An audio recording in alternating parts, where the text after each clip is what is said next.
இயேசு சாதாரணமாக நமக்கு மீட்பு கொடுக்கலங்க.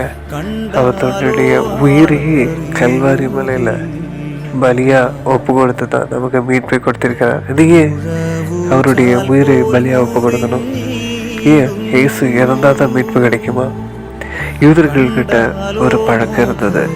அவங்களுடைய பலி ஒப்பு கொடுக்க போகின்ற ஒரு ஆட்டினை எல்லாரும், யூத மக்கள் எல்லாரும் அந்த ஆட்டோட தலை மேலே தங்களுடைய கையை வைத்து தன்னுடைய பாவங்கள் எல்லாத்தையும் ஏறெடுத்து சொல்லுவாங்க.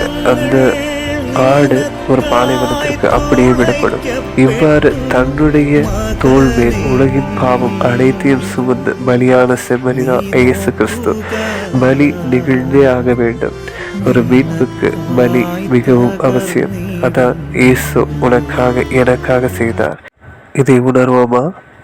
ஆமென்.